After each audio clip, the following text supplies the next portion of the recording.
Welcome back to my channel, friends. If you're new over here, hi, my name is Nora, and on today's video we're designing a Arendelle castle inspired build. If you're following my Snowy Alpine series, unfortunately I had to clear the build to make room for this build idea today, but either way it was going to have to get redone anyways because they resized that premium shop house skin. So I will be going with a new approach for the Snowy Alpine village on a different video or live stream, and we're going to do it somewhere else on the DLC, so stay tuned for that video coming in a few days. But I know a lot of people have been asking me to do a Arendelle inspired castle, and obviously, you know, I got to give the people what they want. So today we're going to actually tackle this build, get it finished, and then my hope is below this build we can do a extension of Arendelle kind of inspired by the village. Going into this build, I do want to disclaim I was not expecting it to be such a massive design. I was trying to keep it as small as possible, and I was actually going off of the original layout from the movie of the castle itself. I just really wanted it to feel as accurate to the actual castle as best as I could, but because this area of the biome is kind of small, it was just really difficult to get that exact look. I feel like if you want to really get this accurate, it'd probably be best to do it on a floating island. That way you can surround the entire castle with water. But because this is an inspired build, we're just going to go with what we got, and I hope it brings you so much inspiration. Lastly, before we go and finish this up, as I mentioned earlier, if you really do want to get this accurate to the actual movie, a floating island would probably be your best bet. So I am considering on testing this build idea on my upcoming live stream. So let me know what y'all think about this in the comment section below. Anyways, we're going to go ahead and get everything finished up, and of course I'll see you at the end of the video for a walkthrough and some overhead shots.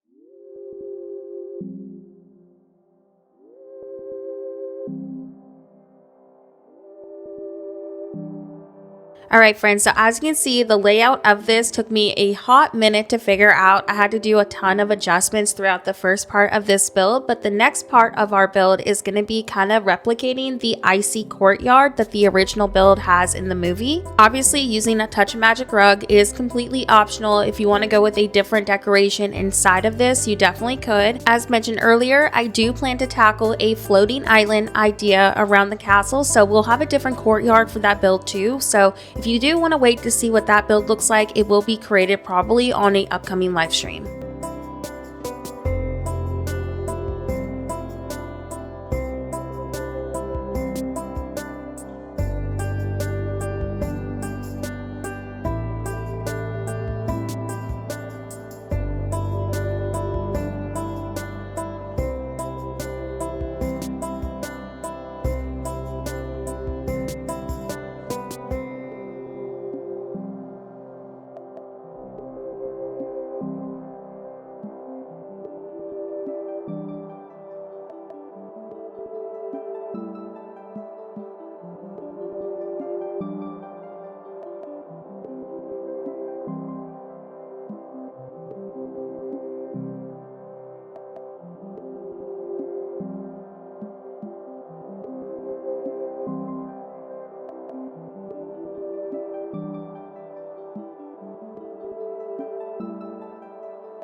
Alright friends, so this was it for today's video, and of course I hope that everything today brought you so much inspiration, and let me know your thoughts about it in the comment section below.